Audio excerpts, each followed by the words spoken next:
হচ্ছে সাইতুল। আমার হাজবেন্ডের সাথে আমার কোনোভাবে কোনো সম্পর্ক ভালো নাই, এই কারণে আমি ওর সাথে সম্পর্কে জড়াইছি। তারপরে কার সাথে একটু নাম বলো।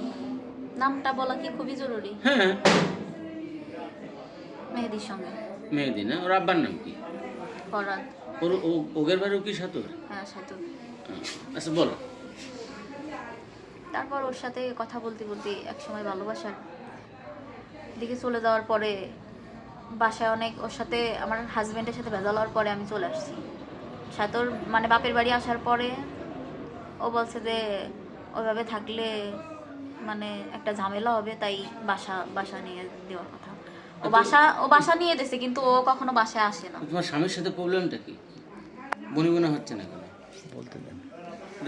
না, প্রশ্ন না করলে কথা আসে না। আর হাজবেন্ড আমার সাথে যায় না। ও আচ্ছা, ও পারে না। আর কি বলবো আপনাদের? আর কিছু না শোনার আছে? বেশ ভালো বুঝছিস।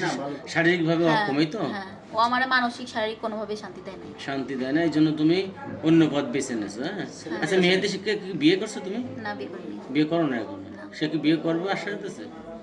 হ্যাঁ, দিছে, বলছে ডিভোর্সের পরে। এখানে বাসা নিয়েছো কতদিন? 1 তারিখে।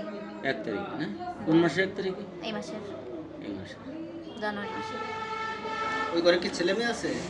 কোন করে? আগের স্বামী? হ্যাঁ, একটা ছেলে আছে, কয় বছর বয়স? 5 বছর।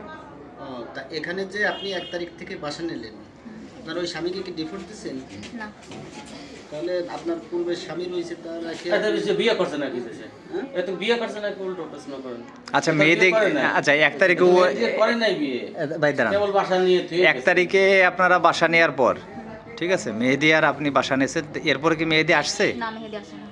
তাহলে আপনি এই যে একা একা আমার থাক, কিছু লাগলে ও টাকা পাঠায় দেয়, আমি কিনে নিই। ও আচ্ছা মেহেদি আচ্ছা আচ্ছা, বাসায় আসে। সেটা ঠিক আছে, কিন্তু আপনি যে একা একা একটা মেয়ে এখানে বাসা ভাড়া করে থাকতেছেন, এতে সমস্যা হচ্ছে না আপনার কোনো? না, এখনো পর্যন্ত কোনো সমস্যা হয়নি।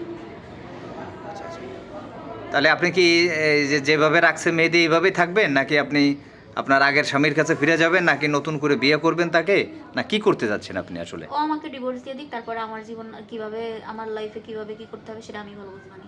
আচ্ছা আচ্ছা, মানে এক কথায় আপনি আগের স্বামীর কাছ থেকে ডিভোর্স চাচ্ছেন, হ্যাঁ, সে ডিভোর্স দিলে তারপরে আপনি আপনার সিদ্ধান্ত আপনি নেবেন, এই তো আপনার কথা? হ্যাঁ, হ্যাঁ। আচ্ছা আচ্ছা।